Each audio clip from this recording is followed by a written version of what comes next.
Olá, empreendedores e empreendedoras, sejam muito bem-vindos ao podcast Gestão 360. O intuito desse podcast é falar sobre o poder da gestão para o crescimento do seu negócio. Meu nome é Marcos Reis, sou sócio da MaxUp Consultoria e hoje quem nos acompanha nessa jornada, quem nos acompanha nesse podcast é Igor Salles, nosso sócio da MaxUp, diretor de operações na nossa empresa, e temos hoje como convidado de honra, convidado especial, o CEO da HidroBR, o Vitor Lages. Queria que você se apresentasse, falasse um pouquinho da sua trajetória para quem nos ouve, para os empreendedores que estão do outro lado. Bom dia, pessoal. Muito obrigado pelo convite. É muito importante para a gente estar aqui, prestigiando esse importante podcast, importante iniciativa da MaxUp, que é parceira, da HidroBR. Sou o Vitor Lages, sou CEO da HidroBR, sou sócio fundador da empresa. Originalmente sou engenheiro civil, de formação, com mestrado na área de recursos hídricos, também tive uma formação na área de negócios. Passei por empresas de consultoria até a criação da HidroBR em 2018. E desde então a gente está atuando na área de estudos e projetos para os setores de mineração, infraestrutura, energia e saneamento. Hoje a gente tem times voltados para a área de recursos hídricos, meio ambiente, geotecnia e também o time de saneamento com mais de 230 colaboradores. Essa é uma breve trajetória. Legal. Se apresente para a gente aí, Igor, sua trajetória também na MaxUp, conta um pouquinho aí sobre a MaxUp, quem está nos ouvindo. Bom, a MaxUp, fundada aí em 2018, eu comecei em 2019, vim de mercado, atuei em grandes bancos, em algumas consultorias também, antes de chegar na MaxUp de forma geral. E eu não vou contar essa história não, que nós vamos ter que gravar um podcast depois para falar sobre isso, mas quando eu entrei na MaxUp eu vim para ganhar R$200 e acabei me tornando sócio aí em 2022 e hoje sou responsável tanto pela área de operações quanto pela área de gente, dentro da MaxUp. Então fundei essa área de gestão de pessoas, sei bem o desafio que é, e é engraçado o Vitor falar sobre ter 230 pessoas, e muitas vezes se fala que a posição do CEO às vezes é uma posição solitária ali de tomar de decisão. Eu queria saber, Vitor, como que você passa por esse desafio assim, de juntar várias áreas, porque você trouxe também que são várias áreas de serviço aí que vocês têm de atuação, como que é juntar várias áreas e ser o responsável por essas 230 pessoas? Bom, primeiramente, só para esclarecer, eu estou na posição de CEO a partir do início desse ano apenas. Tá? Até o ano passado, fazíamos uma tríade entre os sócios, cada um com uma diretoria, em que as decisões eram tomadas em conjunto, basicamente. São 3 sócios com um propósito muito bem definido, com uma união muito forte, um nível de confiança muito elevado, e que funcionava bem. Mas que, a partir de um certo momento, a gente entendeu que era necessário centralizar as decisões para ganhar maior agilidade nessa tomada de decisão. E implementamos, nessa virada do ano passado para esse, um conselho. Um dos sócios saiu da operação e assumiu uma posição no conselho. Então, fizemos uma reestruturação. Foi quando eu, de fato, assumi a posição de CEO. Tá? Então, é importante só destacar esse momento. Bom, especificamente na posição de CEO, de fato é solitário. É interessante, assim, quando o cargo ainda não havia sido nomeado, ou seja, até poucos meses atrás, eu era muito mais vezes chamados para almoços, muito mais vezes chamados para happy hours, alguns meses para cá, isso veio raliando. E eu tentando entender o motivo. Gente, o que está acontecendo? Eu não sou um cara mais legal, as pessoas não gostam mais de mim. Mas uma vez que a tomada de decisão é centralizada, é natural que que haja um distanciamento um pouco maior, né? Antes era aquela tríade, então havia um time de gestão de tomada de decisão e acabava diluindo essa centralização do poder da tomada de decisão. E agora a tomada de decisão sendo centralizada, isso acaba afastando um pouco mais as pessoas. E aí é o papel, né, do CEO exatamente ajudar nessa integração. Então, ele é responsável por buscar as pessoas, né? A gente atua de uma maneira muito horizontalizada, né? A gente sabe que tem a hierarquia, que tem todas as responsabilidades de cada um dos cargos, mas a gente busca uma atuação, e aí isso é dito e falado constantemente, e também atuamos dessa forma. Em buscar a opinião de todos, né, na organização. Então, eu converso com estagiários, eu converso com analistas, eu converso com coordenadores, supervisores, gerentes e, evidentemente, os diretores e demais sócios.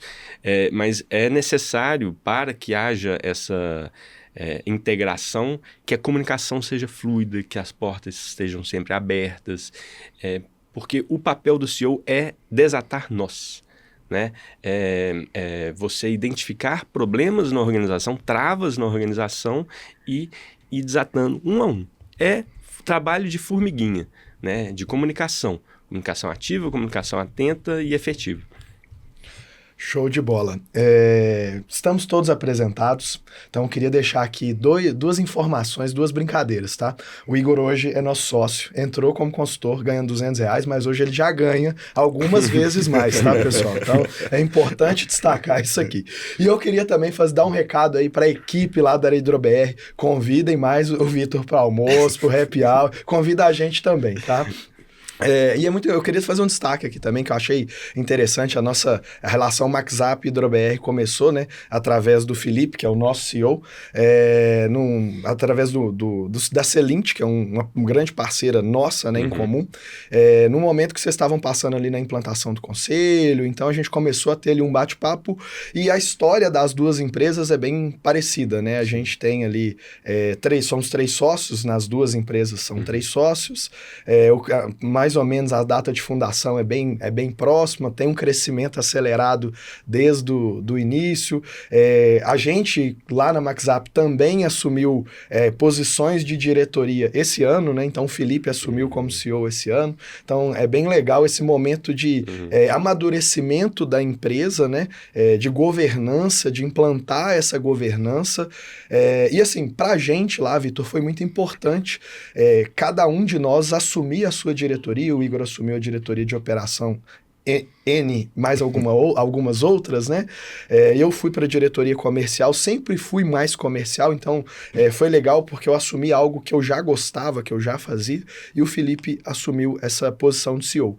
E nós estamos aí dia 21 de agosto gravando esse podcast aqui agora, e é nítido ver que ao longo desses 8 meses desse ano, o quanto que a gente evoluiu como pessoas, como profissionais, e o quanto que a empresa se beneficiou disso, né? Eu acho que a gente vem conseguindo bater metas mês após mês, a qualidade dos nossos projetos tem subido, né? Isso, o nosso NPS lá, que é um índice que a gente mede satisfação do nosso cliente, também tem subido. Então isso foi muito positivo para a gente. Então eu queria que você falasse um pouquinho de como é que foi essa trajetória de implantação da governança, de vocês 3 sócios, como é que foi ali aquele momento de reunião, de bate-papo, e aí, quem que vai ser o CEO, e agora, como é que vai ser isso? Como é que foi esse momento, né? Conta aí para os outros empreendedores que às vezes ali tem sócios familiares ou amigos, e aí fica ali naquela questão do ego, e aí agora, quem que vai ser o CEO, né? Tem isso lá, como é que foi?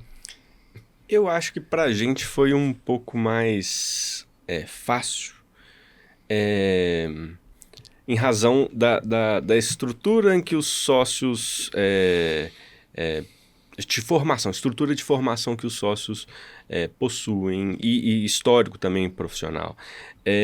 A gente tem o privilégio, né, de ter um dos sócios, que é o Vitor Queiroz, que foi um cara que fez a provocação inicial lá atrás para montar de fato a empresa, né?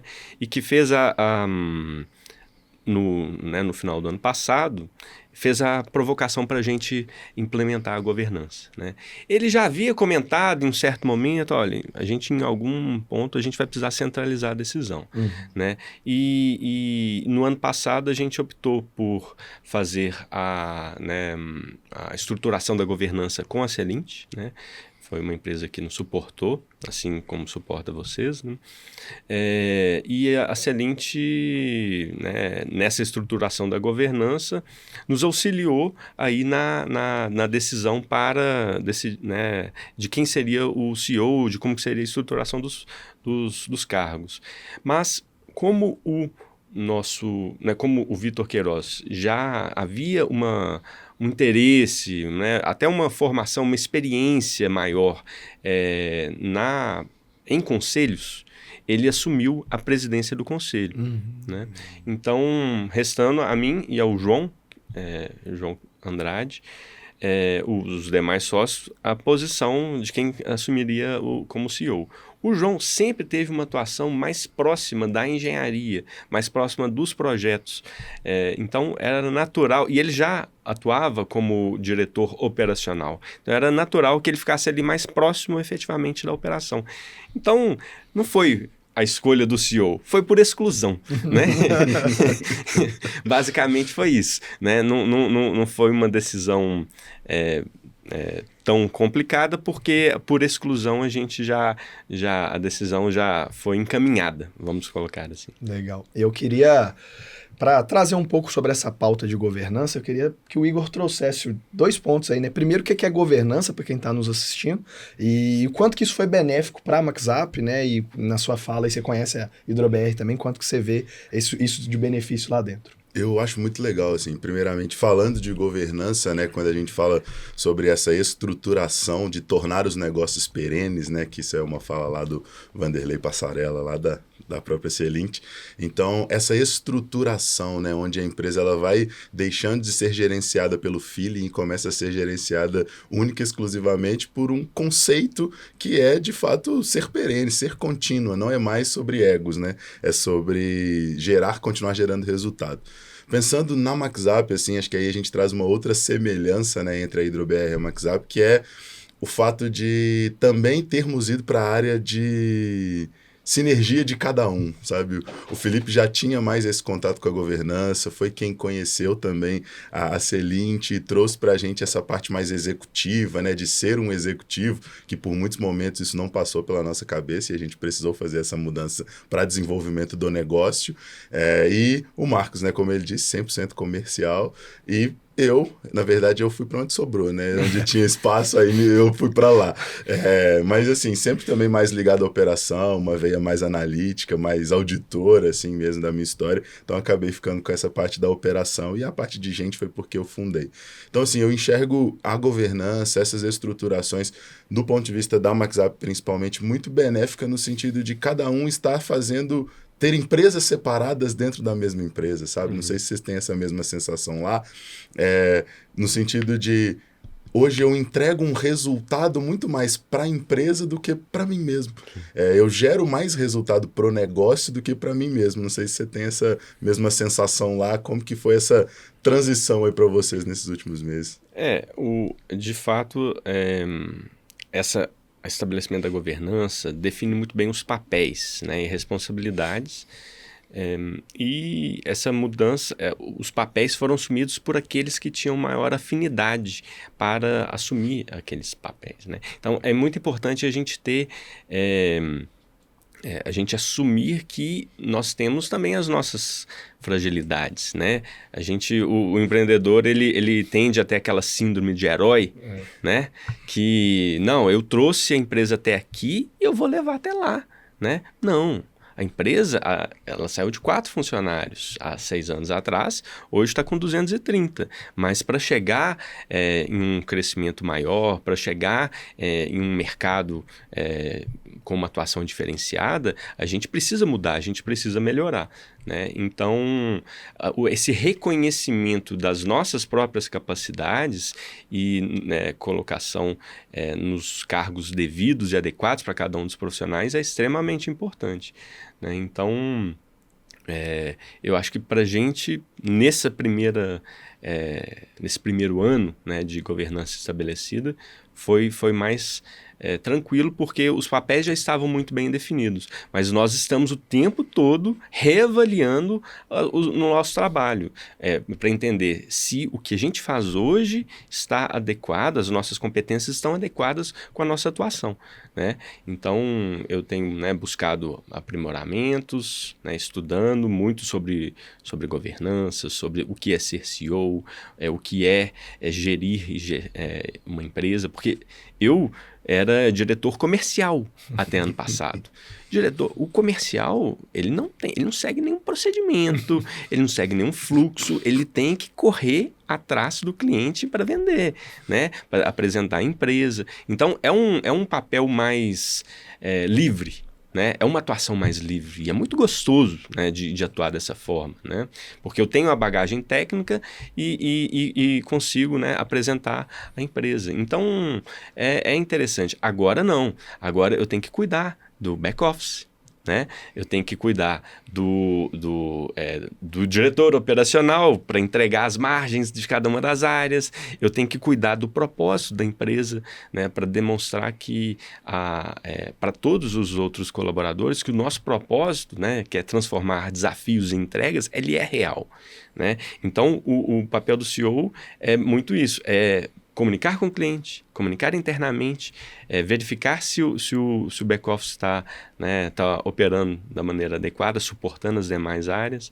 Então, eu tive que buscar esse aperfeiçoamento, né, e buscar uma mudança da forma minha de atuação. E cada um dos demais sócios também teve que se adequar, e nós ainda estamos nos adequando, né? Porque é muito pouco tempo, né? Lifelong learning, né? Então, não quer dizer que ano que vem vou estar como CEO. Não sei se ano que vem a empresa vai precisar do Vitor. Pode ser que precise de outra pessoa, seja externa ou seja interna, né? Isso está muito claro, e a governança ajuda muito a gente nisso. A gente assumir, né, as nossas limitações, a gente assumir os papéis mais adequados para os sócios, né? Nós somos uma empresa familiar, né? Nós somos considerados uma empresa familiar, né? Ou seja, eu conheço o Vitor Queiroz há 20 anos, eu conheço o João há 15 anos. Então, assim, isso acaba se tornando uma estrutura de família mesmo, né? Então, em que há conflitos constantes de interesse entre o sócio, o executivo e o amigo, né? E aí? Quem que prevalece nessa cumbuca, né? Nessa mistura? Quem que prevalece em que momento? Muito difícil, muito delicado, e é por isso que eu comentei mais cedo, né? A gente tem... A sociedade foi formada e a empresa só chegou nesse ponto por conta de uma sociedade bastante unida, ligada por propósito, ligada por afinidades, por ecologia, né? Entre os valores de cada um sendo próximos, isso é que permite o equilíbrio dessas três pernas que existem aí na empresa. Então, a gente não tem... como você falou, o que a gente quer é o bem para a empresa. Se o bem para a empresa não, por exemplo, depender de mim, ótimo, não tem o menor problema. O que a gente quer é que a Hidro-BR tenha perenidade, tenha sustentabilidade no longo prazo.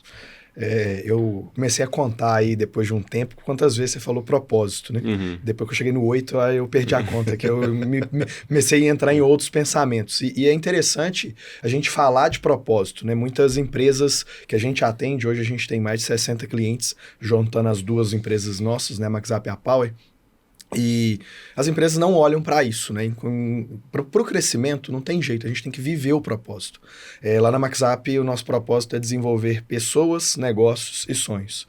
E esse podcast é isso, é gerar conhecimento para as pessoas, para que elas possam desenvolver ali os seus negócios e, com isso, realizar seus sonhos, realizar os sonhos das suas famílias. E é importante que você trouxe essa função, né, esse papel do CEO. E é papel de toda a liderança, de modo geral, mas o CEO ali no cargo mais alto tem que perenizar cada vez mais, falar, gritar e transcender esse propósito. Muito bacana isso. E você trouxe uma outra questão, que é a questão de viver aprendendo, né? Esse desafio, o Guilherme Benchimol da XP, eu vi um podcast dele no qual ele aborda muito isso, né? Ele começou lá em Porto Alegre, lá numa salinha de 30 metros quadrados, hoje tem, sei lá, mais de 30 mil colaboradores, e ele fala muito disso. O Guilherme, de um tempo atrás, teve que evoluir, saber lidar mais com pessoas. Depois o Guilherme teve que saber lidar mais com bancos. Depois o Guilherme teve que aprender a lidar com investidores. Então, a gente também tem que ir mudando, né? Como pessoa, como profissional. Então, é bem interessante isso aí. E eu queria, conectando a esse tema, né? Hoje a HidroBR atua em áreas muito desafiadoras, vamos dizer assim, saneamento, infraestrutura, energia, mineração. Como é que, com essa complexidade aí do segmento, e hoje vocês são bem reconhecidos, né? A gente vê lá até pelas redes sociais, são muito bem reconhecidos. Como é que foi essa trajetória para se tornar, né? Sair lá de 4 colaboradores, 4 pessoas, para se tornar uma empresa reconhecida num segmento tão desafiador?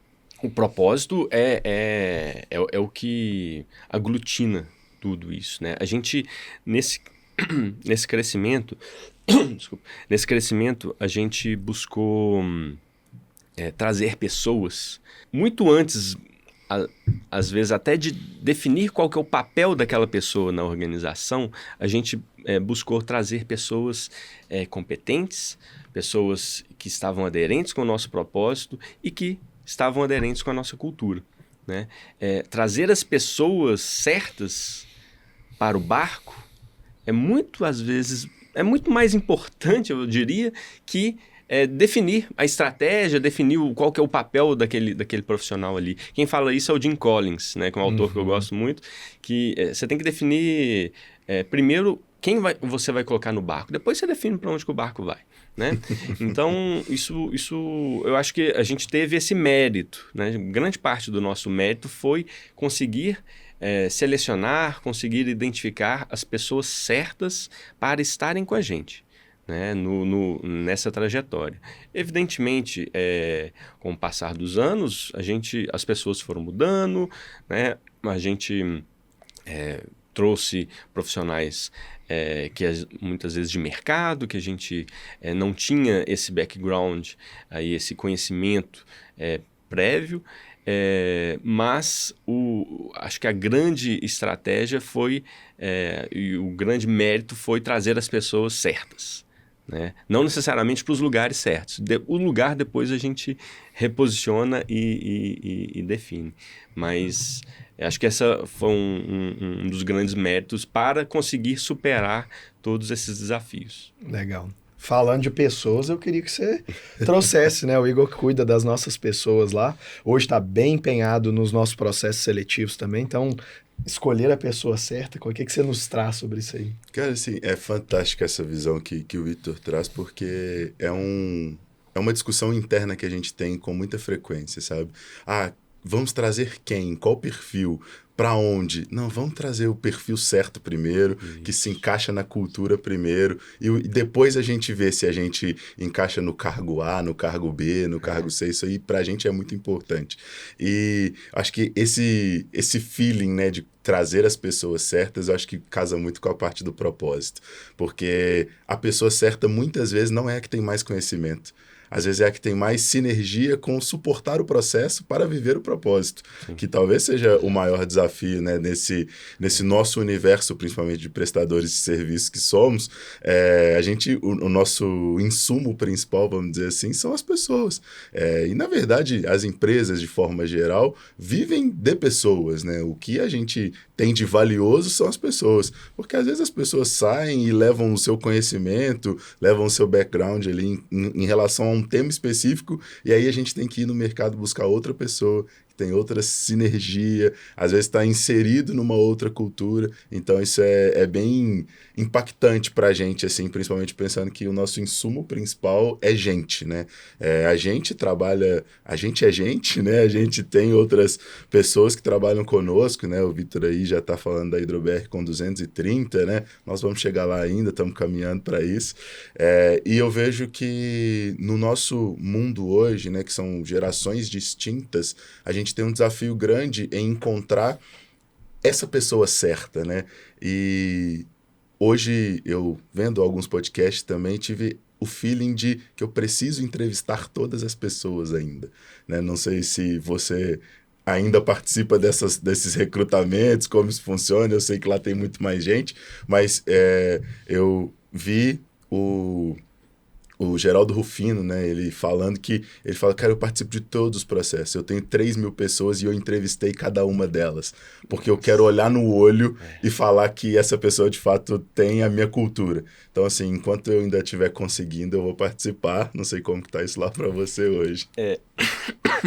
Eu já não consigo participar de boa parte das entrevistas, né, infelizmente. Mas participei de muitas da maior parte durante muitos anos, mas atualmente é só mesmo dos cargos de liderança, né? Mas uma questão que você comentou é sobre a cultura, né? Evidentemente, a cultura, da empresa, ela vai se transformando, ela vai se modificando, mas é muito claro quando você identifica um profissional que às vezes tem um currículo vasto, um currículo muito competente, e ele se insere na organização, você seleciona sem dúvida, mas quando ele se insere na organização, ele tem uma cultura diferente, o impacto é imediato, é muito rápido. O próprio sistema, a própria organização, ela expele aquele profissional, né? A decisão fica até fácil, né? Por seguir ou não seguir com aquele profissional. É um desafio muito grande, né? Essa parte de seleção, mas a gente busca ter um time de recrutamento muito treinado, capacitado para entender o que é a nossa cultura e conseguir selecionar os profissionais mais adequados. É muito mais fácil você manter um profissional com uma cultura adequada do que um profissional que tem, às vezes, uma bagagem muito técnica, muito competente, mas que não tenha a cultura adequada, né? Eu ia citar exatamente isso, né? A gente falou de propósito, falou de cultura, né? Uhum. Então, tá comungando ali dessas duas coisas.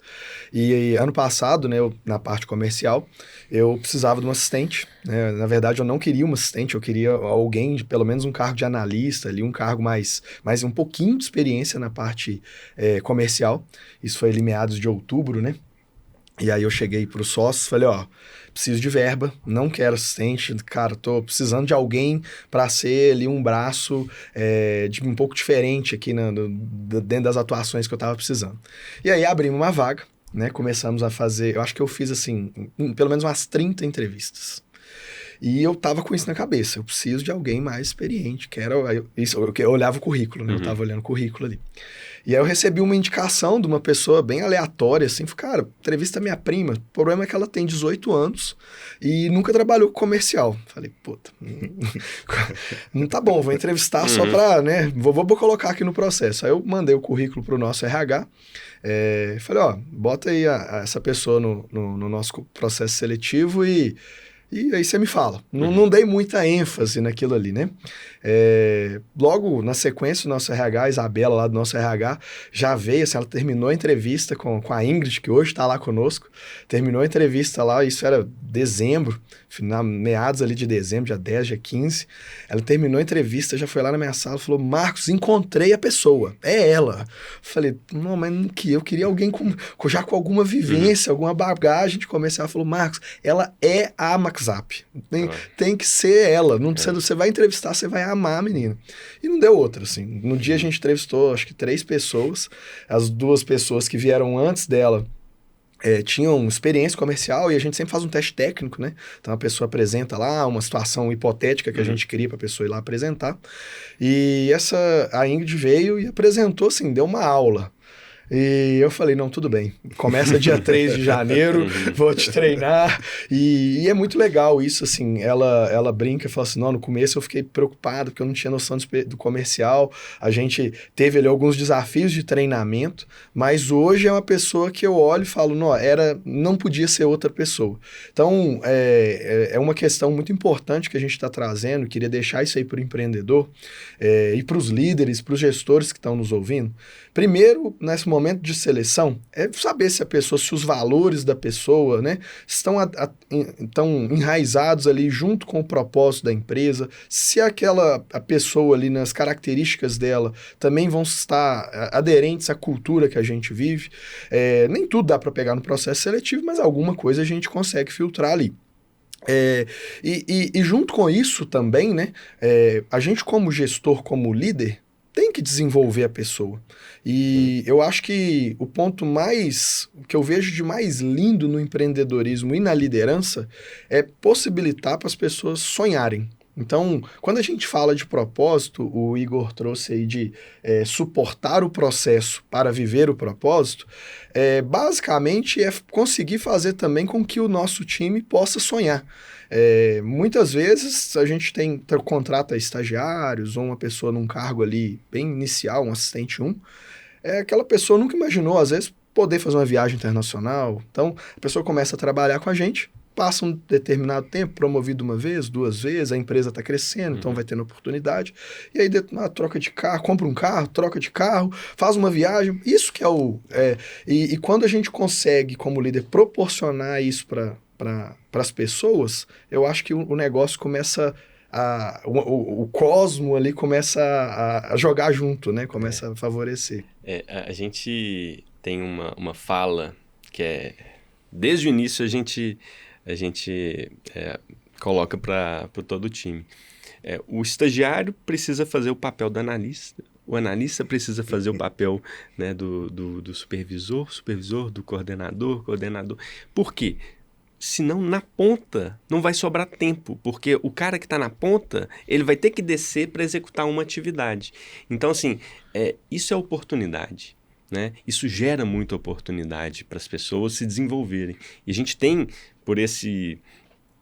como valor pessoas em primeiro lugar, e a gente tem como desejo que as pessoas cresçam com a gente, né? Eu acho que uma experiência muito legal que a gente tem com essa nossa primeira funcionária, primeira colaboradora, que eu comentei lá em 2018. Eram os 3 sócios originais, né?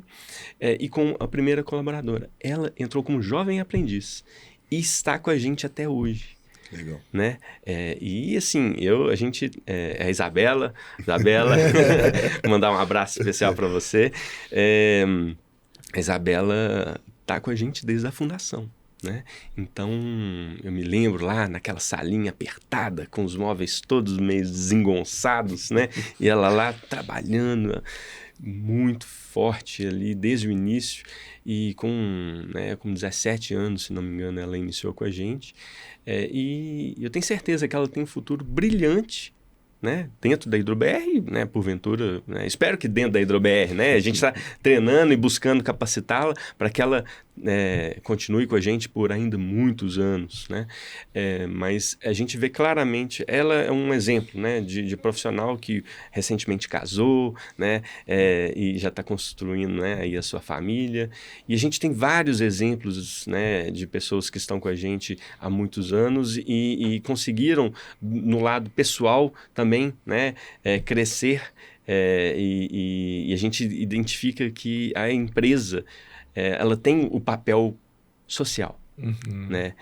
Ela tem esse papel na nossa comunidade, na nossa sociedade.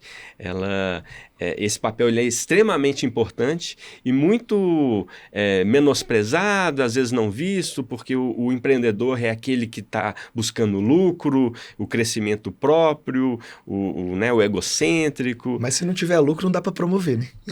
Claro, o lucro faz parte. É o lucro que vai gerar, né, o engajamento de todos. Né, o engajamento, o reinvestimento e o crescimento que vai gerar oportunidades, que vai permitir com que as pessoas cresçam profissionalmente e até pessoalmente. Né?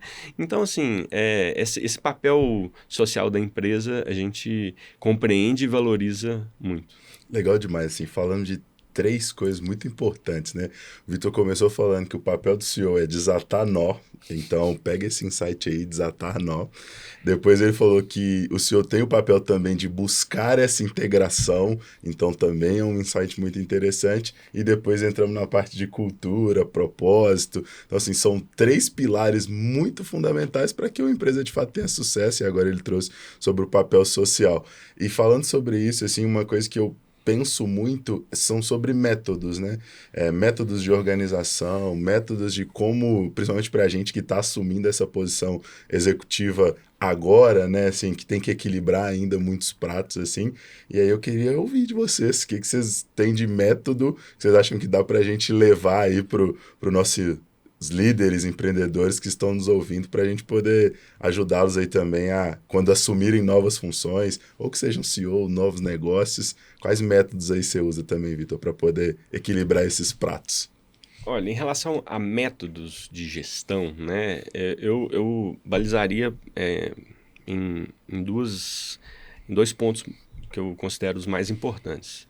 Primeiro é a organização, né? A gente falou de cultura, que o profissional é importante, que ele tenha aderência com a cultura da empresa, mas se ele não for um profissional organizado, né, na sua... desde a pasta, desde a nomenclatura das pastas, até a nomenclatura dos arquivos, até a forma de enviar um e-mail, a estruturação de um e-mail. Se ele não tiver essas... não vou dizer já as competências desenvolvidas, mas se ele não tiver esse princípio básico da organização, ele vai ter muito mais dificuldade, o trabalho fica muito mais árduo, porque você não sabe onde está a informação, você demora para organizar até o seu próprio material de trabalho no dia a dia. Então, assim, acho que a organização é um pilar fundamental, né, para a gestão. E aí, seja a gestão interna do profissional, analista e estagiário, até o CEO, né, ou o próprio time do conselho. Então, acho que é um pilar importante. E o segundo é comunicação. Né?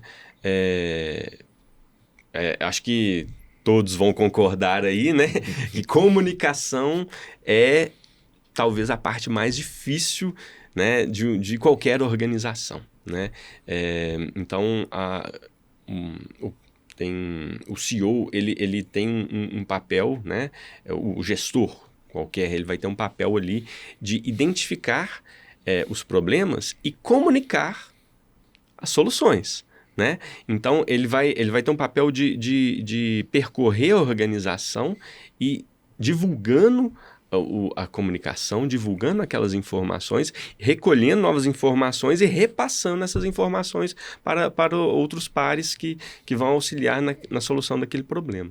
Né? Então, assim, uma comunicação transparente, né? Uma comunicação eficaz, uma comunicação aberta, né? Porque muitas vezes as pessoas confundem, né? Comunicar é falar. Não, é muito mais ouvir do que falar. Né? Comunicação está muito mais em compreender o que não foi dito. Isso é comunicação. Né? Compreender o que não foi dito.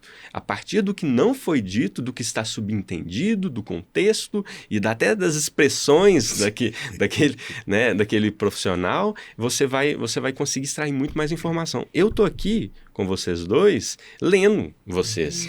Né? Quando eu vejo que eu estou saindo muito do assunto, eu olho para o Marcos ali, o Marcos já arregala o olho e fala assim, opa, eu estou errado. Né? Então, assim, isso é entender o que não foi dito. Né? Isso é entender, isso é comunicar. A gente está comunicando aqui de diversas formas, né? E eu acho que esse é um segundo pilar que é extremamente importante, né? Então, a comunicação sozinha, sem a organização, vai te gerar muitos gaps aí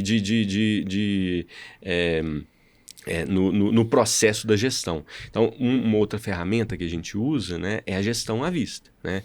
Então, entre a liderança, todos os números do nosso planejamento estratégico e os nossos indicadores operacionais são abertos, né, para a liderança, evidentemente. Mas os números, todo mundo tem ciência deles.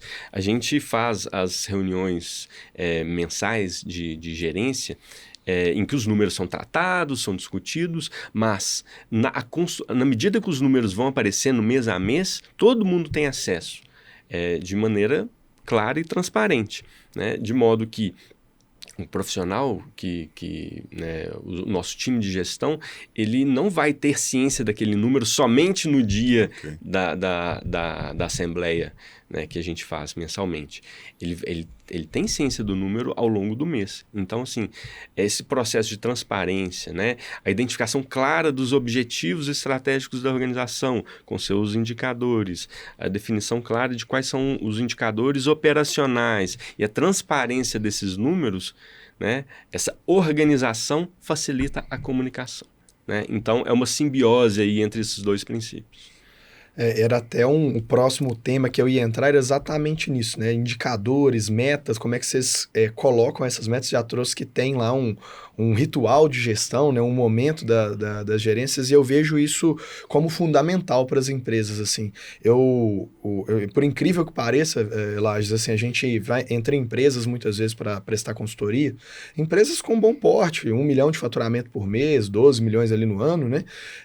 Já é um faturamento relevante, já tem uma equipe legal, e a gente pergunta, a gente estava ontem numa reunião discutindo, a gente tem lá um modelo, né, que a gente vai acompanhando os dados do cliente, e uma das primeiras perguntas que a gente faz lá no processo comercial, vocês têm metas, né? A empresa tem meta. Você acredita que, assim, a maioria não tem meta. Não tem, assim, quanto que eu quero faturar no mês que vem. Não tem. E você trouxe um tema que é muito importante. Você falou assim, os nossos dados do nosso planejamento estratégico são abertos a todos os nossos líderes. Então, eu queria que você conectasse isso aí, a questão do planejamento estratégico, né, essa visão de médio e longo prazo com os indicadores e a operação no dia a dia com os líderes. Como é que é essa conexão, seja nessa reunião ou como que vocês fazem isso lá? E primeiro, né, como é que tá esse planejamento aí para os próximos anos aí também? Sobre a temática planejamento estratégico, né? Vou ampliar um pouco sua pergunta e começar pelo que você não perguntou para chegar na sua pergunta. A gente fez o primeiro planejamento estratégico antes de montar a empresa, né? Em 2017, a gente já havia construído ali um planejamento estratégico. Evidentemente, ainda pouco maduro, a gente chegou em uma diversidade de indicadores muito grande, mas a gente não entendia ali ainda como que era a melhor forma de se construir esse planejamento. Em 2020, se não me engano, 2021, fizemos uma revisão desse planejamento estratégico ainda internamente. No ano seguinte, a gente teve uma consultoria da Fundação Dom Cabral, né? A gente participou do programa PAEX, né? Parceiros de Excelência da Fundação Dom Cabral, em que já fizemos uma grande reestruturação da empresa e construímos o nosso planejamento estratégico, agora de uma maneira com uma assessoria mais especializada, né? Que nos permitiu aí um ganho muito grande de qualidade no nosso planejamento. E, ano a ano, a partir de então, a gente reconstrói o nosso planejamento estratégico, evidentemente com poucas alterações, com ajustes finos ali, né, buscando sempre um planejamento de longo prazo, né? Então, hoje, como que nós estamos, né? Esse planejamento, né, ele é a base, inclusive, do próprio orçamento, né, do ano seguinte. A gente já está em fase de estruturação do orçamento de 2025, e para estruturar esse orçamento a gente sempre revisita o planejamento, né, o estratégico. Então, os nossos objetivos continuam sendo esses? Faz sentido? Como que estão os indicadores de cada um desses objetivos? Eles estão, né, estão seguindo conforme a gente imaginava? Porque às vezes tem objetivo ali que você pensa que faz muito sentido naquele momento, mas no ano seguinte, quando os números vão evoluindo, você, olha, isso aqui não é importante. Né? Isso aqui não se torna importante. Às vezes a gente traz um indicador, um objetivo do estratégico para o operacional. Porque às vezes ele é um número muito mais do dia a dia, do acompanhamento ali mais refinado do dia a dia, do que de uma leitura mais ampla da empresa. Então, o nosso planejamento ele tem amadurecido ano a ano. E, curiosamente, esse amadurecimento tem trazido uma redução da quantidade de objetivos, né? Ou seja, trazendo ali um nível de maturidade, de entendimento efetivo do que a gente quer, né? Para a organização. E pensando nos próximos anos, a gente continua sempre aperfeiçoando, né? A gente deve ter daqui a 2 anos, uma revisão mais ampla, né, do planejamento estratégico, mas ano a ano a gente sempre busca aí esse aperfeiçoamento. Sobre o tema planejamento estratégico, né? É interessante a gente falar dessa palavra, planejamento estratégico. Primeiro que nós, brasileiros, de modo geral, estou generalizando, mas não é assim, mas de modo geral, falando de pequenas e médias empresas, não se tem muito planejamento. E aí também não se tem estratégia. Então, quando você fala planejamento estratégico, a pessoa até arrepia. Sim. E eu estava com um grande amigo e que se tornou nosso cliente. Tava conversando com ele, a gente foi jogar tênis e tava conversando com ele, falei, cara, você já tem 100 funcionários, você já tá em 2 estados, você tem que fazer um planejamento. Ele me trouxe a seguinte frase, né? Marcos, mas nós estamos no Brasil, não dá para planejar, muda o governo, é meio difícil planejar. Então, assim, planejar é justamente para isso, né? Você tem, pelo menos, você sabe aonde que você quer ir. E outro dia eu também estava com um outro cliente nosso, empresa muito grande, faturamento na casa de 1,5 bilhão por ano. E eu perguntei para ele, mas como é que tá o planejamento? A gente tem uma outra atuação lá, não tem nada a ver com isso. E eu perguntei para ele assim, como é que tá o planejamento estratégico aí da empresa? Aí ele pegou um caderno assim e abriu e falou assim, é faturar tanto. Estava escrito na primeira página do caderno. Uhum. Então, primeira coisa, né? O planejamento estratégico não é só faturamento, né? Então, tem esses objetivos que depois você pode abrir um pouco, o Igor pode trazer também os nossos lá. E 2, que assim, tá no caderno dele, mas será que a equipe sabe? Uhum. Né? Então, são 2 coisas que é para deixar. Então, o que eu queria deixar é planejamento estratégico é para todo mundo. Tem que olhar para isso, tem que fazer. A gente tem que, para viver o empreendedorismo, para viver a gestão, eu tenho que saber onde que eu quero estar daqui 1 ano, daqui 2 anos. Minimamente, eu tenho que ter um norte, né? Como que a gente entende os objetivos estratégicos do planejamento estratégico? São objetivos que estão acompanhados de indicadores e metas. E as pessoas se preocupam e valorizam somente aquilo que você pergunta, que você monitora, que você acompanha, né? Se você não tem um objetivo bem definido, você não vai ter um indicador. Se você não tem um indicador, você não vai ter o que acompanhar, o que cobrar, né? Então, fica só apagando incêndio. Fica só apagando incêndio. Uma empresa pequena, né, com poucos funcionários, existe planejamento estratégico, por mais que ele não tenha escrito no papel. Todas essas empresas que você citou têm um planejamento, têm um objetivo. Ele só não está explícito. Uhum. Né? Ele está ali entre, né, os sócios, eles sabem, de alguma certa forma, onde eles querem chegar. Né? Mas isso não é comunicado de maneira clara. Então, isso torna muito mais difícil a gestão. Você vai fazer um acompanhamento da sua liderança para uma determinada atividade, na evolução de um determinado mercado. O que você vai olhar? Quais números você vai olhar? Quais indicadores? Como que você vai conversar com ele sobre a evolução daquela área? Tudo bem, você consegue fazer uma conversa, mas se você tiver números, se você tiver uma referência, se você tiver um objetivo, fica muito mais fácil. O planejamento estratégico a gente vai errar. E não quer dizer que, né, a Hidrober cresceu, desenvolveu, que é tudo mil maravilhas. De forma alguma, nós temos problemas, como todas as empresas têm problemas.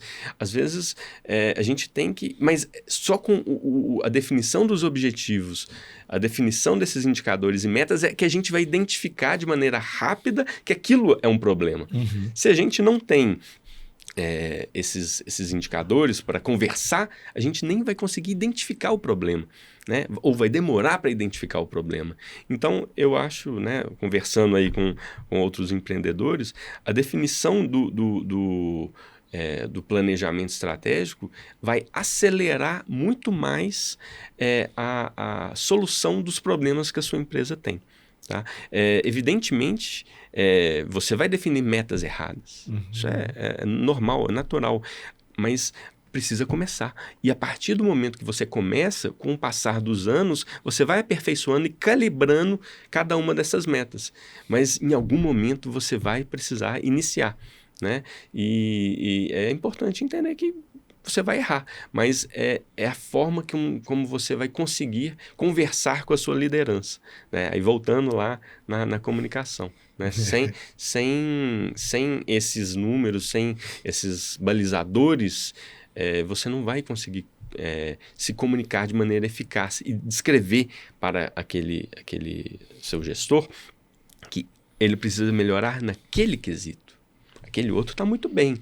Os clientes estão... O NPS está maravilhoso, né? O índice de satisfação interno está maravilhoso. Agora, aquele outro quesito ali, seja um estoque de propostas, um estoque de contratos, ou uma margem diária, aqueles números ali que ele precisa dar atenção.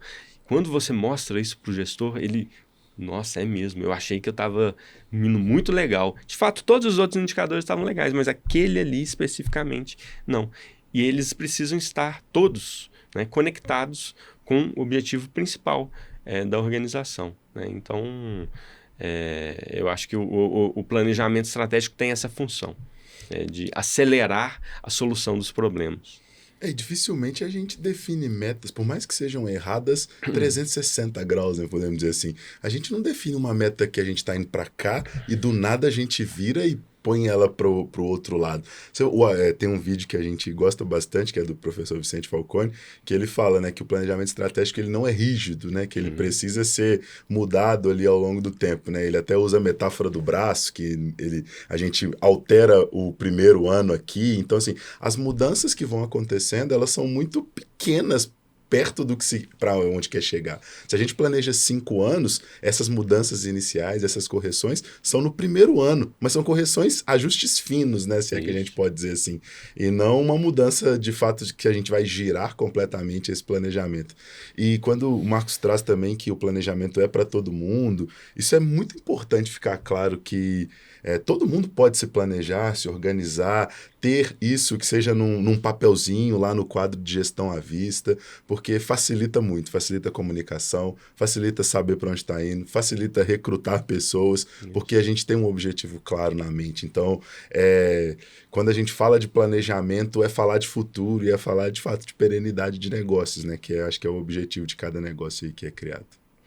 E aí a gente falou bastante de comunicação. Eu queria saber um pouco, ligando a comunicação, mas também entender um pouco da sua rotina, né? Quando eu assumi como diretor, eu implantei com o meu time lá algumas reuniões periódicas, no qual a gente tem uma reunião que a gente aborda só indicadores, tem reunião que a gente aborda alguns outros itens do dia a dia.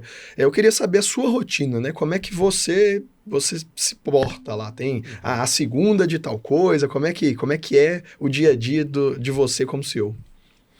Bom, como conversamos antes, né? Eu tinha uma função de diretor operacional, diretor comercial, e assumi a função de CEO ainda neste ano. Mas eu continuo como né, na função de diretor comercial, né? Então, a gente tem uma gerência comercial que é ligada a mim, né? Então, eu ainda assumo parte daquela função comercial, que é uma função mais ampla de conversa com os clientes, de apresentação da empresa, né? E até busca por feedbacks, né, dos clientes para trazer. Agora, a função, né, mais estritamente ali do cargo de CEO, né, nós temos diversas reuniões de gerência, né, com o nosso time. Nós temos reuniões mensais com toda a liderança, temos reuniões semanais de acompanhamento junto com a diretoria. E o grande desafio do dia a dia é porque os problemas não param de aparecer, né? Então, assim, boa parte do meu dia fica no que nós comentamos mais cedo, em buscar desatar esses nós, em ser ouvidos, né? Ser ali aquele ponto de recepção dos problemas que ocorrem em todas as esferas da organização e também junto dos clientes, né? Então, boa parte do dia é entender o que não está funcionando bem e tentar auxiliar, né, os profissionais a abrir caminho, sanar os problemas para que aquele processo em específico volte a fluir, né? E então a rotina é essa, né? É estar disponível, buscar, conversar, comunicar, buscar resolver os problemas e aqueles rituais de reuniões mensais, semanais, junto com as lideranças para acompanhar, né, a evolução de cada um dos diversos planos de ação que são implementados ao longo do tempo. E como que é reportar para um conselho, né? Ter ali, vamos dizer assim, um board ali que é um apoio para você aí na rotina? Como que você enxerga isso? O conselho foi implementado nesse ano, né? A gente tem um certo conflito, né, de interesse no conselho, porque eu estou no conselho como sócio e como CEO, né? Numa organização de porte maior, né, você tem muitas vezes até um conselho administrativo em que o CEO ele reporta ao conselho administrativo. Eu, né, numa empresa né, familiar, né, numa empresa que tem um conselho consultivo, né, eu tenho um papel sim de reportar ao conselho, de passar os números ali como estão ocorrendo, mas eu utilizo muito mais o conselho como uma forma de extrairmos, né, conhecimento aí desses conselheiros externos que nós temos, né? Qual que era a dificuldade? Éramos 3 sócios ali cuidando da gestão, que se conheciam há muitos anos, né? E a gente fica viciado, né? Limitado nos nossos conhecimentos, porque a nossa formação é muito parecida, né?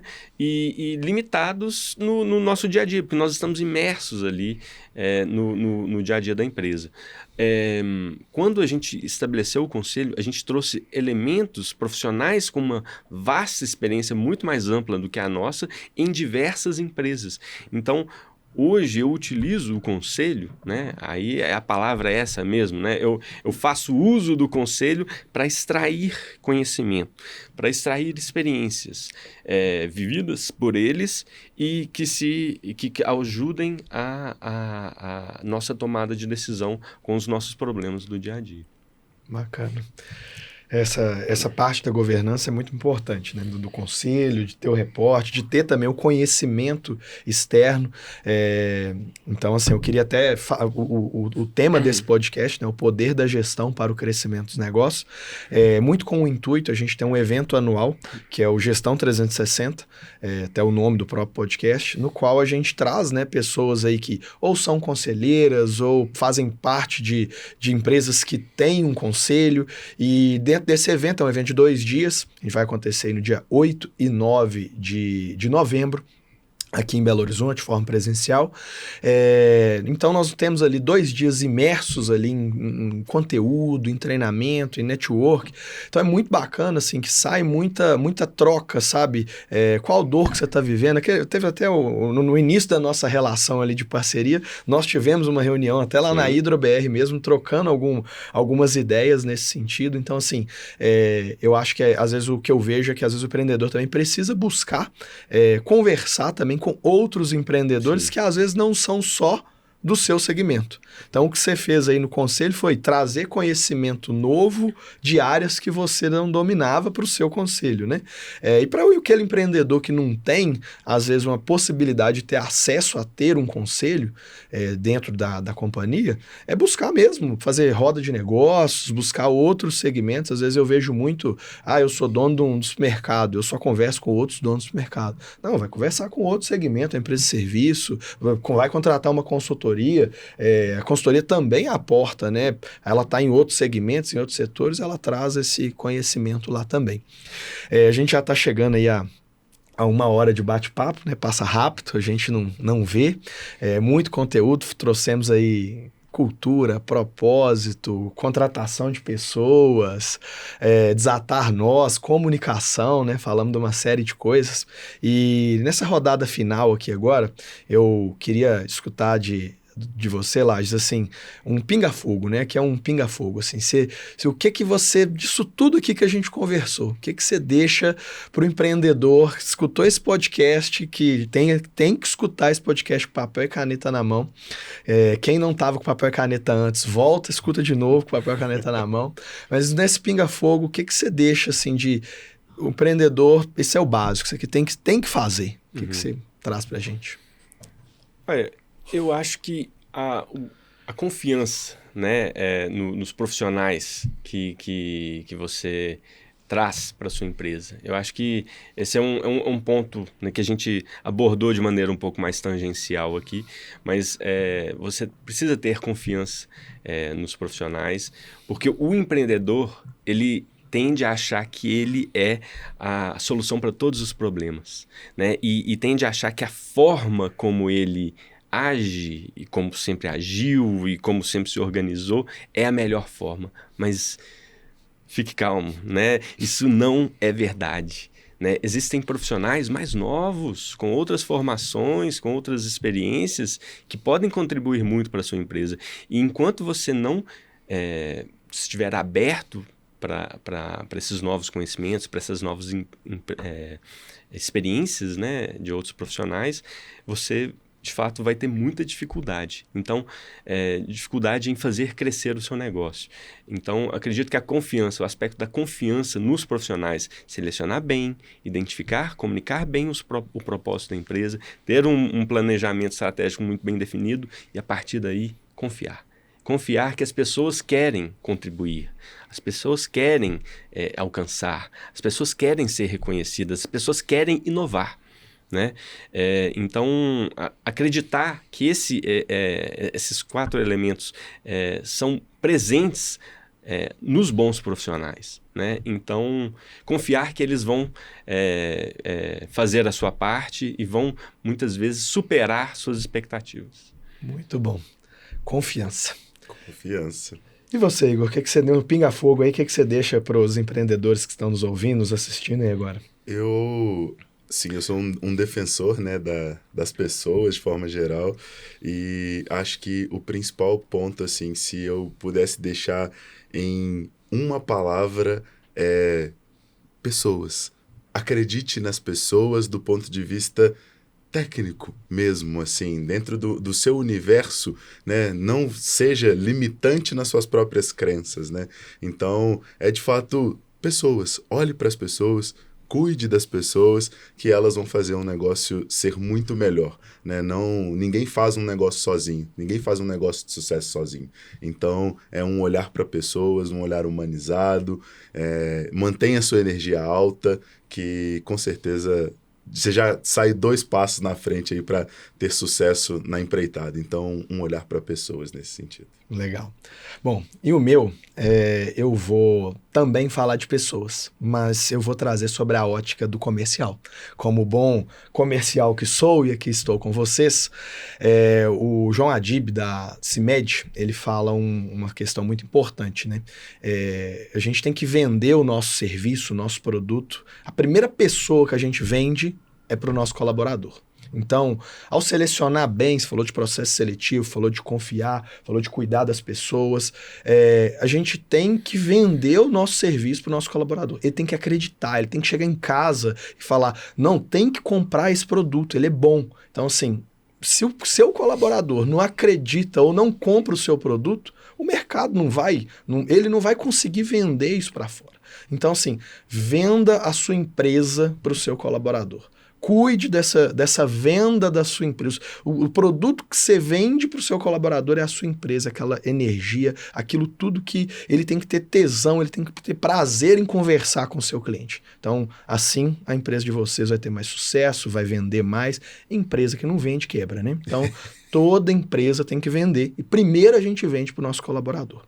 Então, chegamos ao fim aqui de mais um podcast Gestão 360. Deixo o convite a todos que estão nos assistindo para acompanhar essa série de podcasts e vir também participar do evento presencial aqui em Belo Horizonte no dia 8 e 9 de novembro. Vai ser um prazer recebê-los. Vamos estar lá com grandes empreendedores, grandes gestores para trazer conhecimento para você, network e sair de lá com muitos insights. Muito obrigado e até o próximo podcast.